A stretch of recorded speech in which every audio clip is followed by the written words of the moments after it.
relation. Once again, a big thank you to you. Ladies and gentlemen, we have now arrived to one of the most important and momentous moments in today's dialogue, the exchange of terms of reference for the India-Brazil Business Leaders Forum between FICCI and CNI. May I request Ms. Jyoti Vich, Director General FICCI, and Mr. Federico Lamego, who is the Superintendent of International Relations, Brazilian National Confederation of Industry, to kindly join us onto the stage for the exchange of terms of reference. Ladies and gentlemen, a huge round of applause. This is a momentous moment for all of us.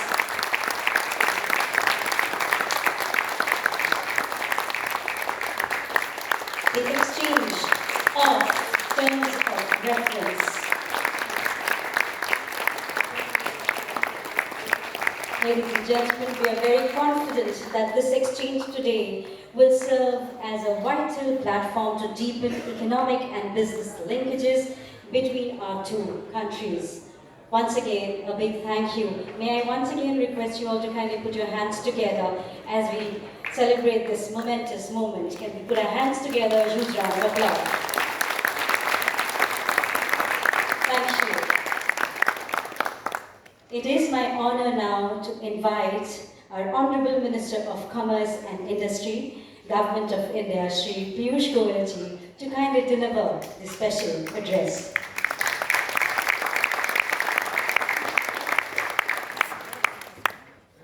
Thank you, Madam.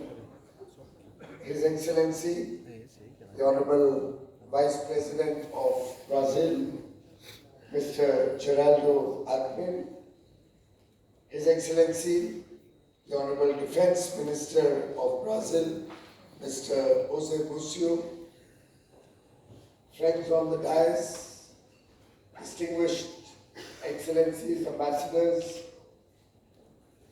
the chiefs of the various forces in Brazil, dignitaries from both Brazil and India, members of the delegation, friends from the media, ladies and gentlemen.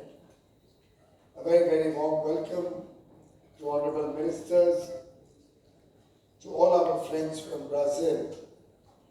Indeed, very grateful to the Honorable Vice President, Mr. Alckmin, who's actually a trained physician, for having taken the time to come to India to strengthen the Brazil-India partnership. In fact, as a doctor, he knows the importance of precise dosage and the perfect formula to get a person in good health. And I think with his laser focus on strengthening the Brazil-India partnership, success can be a foregone conclusion.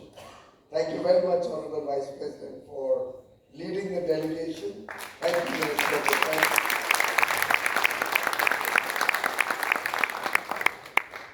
Friends, today is the World Food Day.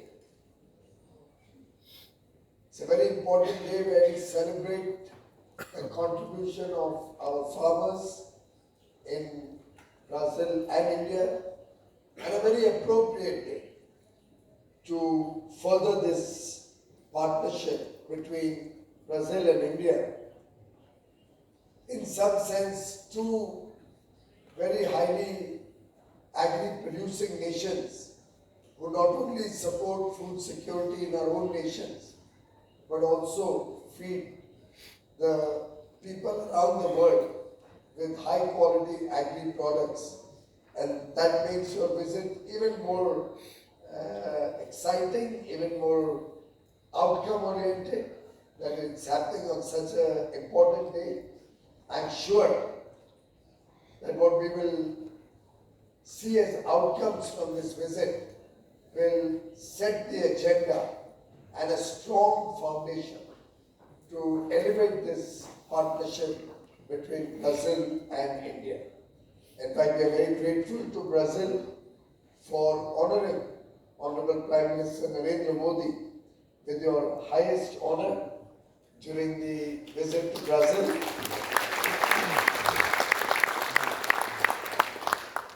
By conferring the Grand Collar of the National Order of Southern Cross, you have not only recognized and respected Honorable Prime Minister's contribution to global peace and prosperity, but also given us a lot of respect. 1.4 billion people would like to express their satisfaction and gratitude to you, Excellency, and to President Goyal.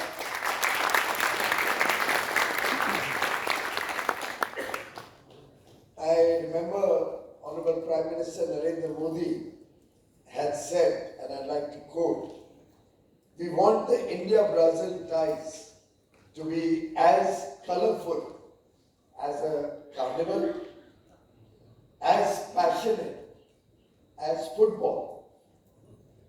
And in that spirit, I think all of us in India would not mind if you are willing to export Neymar.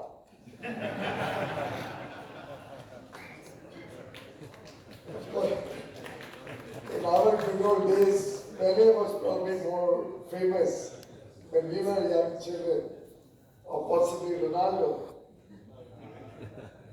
But as my son, who's a big football fan, keeps telling me, I thought I'd better stick to asking for Neymar. Excellency,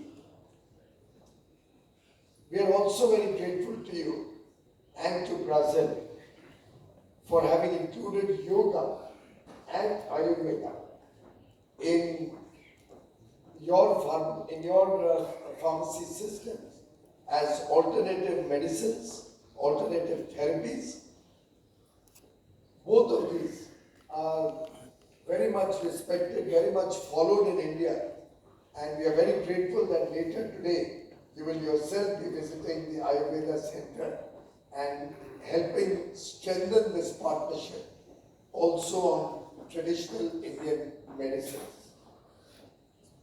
I was very delighted today in the course of our meeting in the morning when you mentioned that the bulk of the Brazilian cattle, I think Honorable Defense Minister reminded us, comes from India.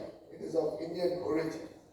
So one can say that this partnership is destined and has a very strong foundation in our shared history, in our shared effort to promote a better future for the people of Brazil and India.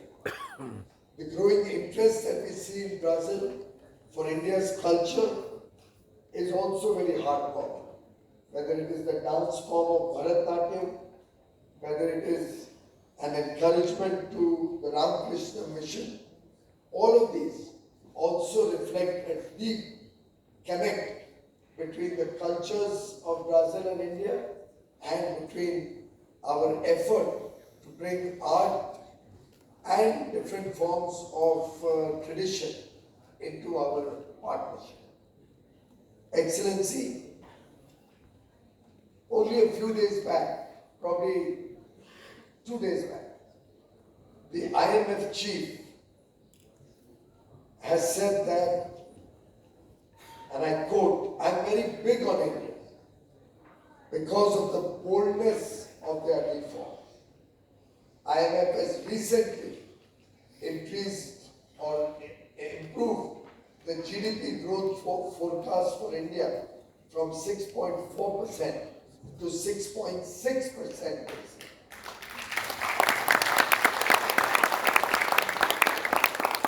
Our first quarter, April to June 2025, the GDP grew by 7.8%, the fastest growing large GDP in the world, large economy in the world.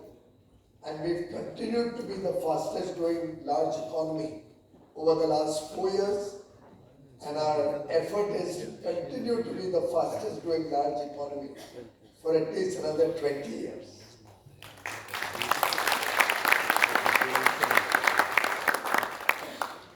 Excellency, we have, under the leadership of Honorable Prime Minister Narendra Modi, focused on three pillars while developing the Indian growth story. One, our effort has been to create strong macroeconomic fundamentals. So whether it is keeping inflation low, whether it is consistently strengthening our growth, whether it's strengthening and fortifying our banking systems, whether it's ensuring that our foreign exchange reserves are strong, and with $700 billion foreign exchange reserves, we are amongst the top 5 countries with large forex reserves. The strong macroeconomic fundamentals sets a threshold on which we can be ambitious in our growth targets, in our effort to promote faster growth. The second pillar of our growth story has been taking modern, high-quality infrastructure to the remotest corners of it to ensure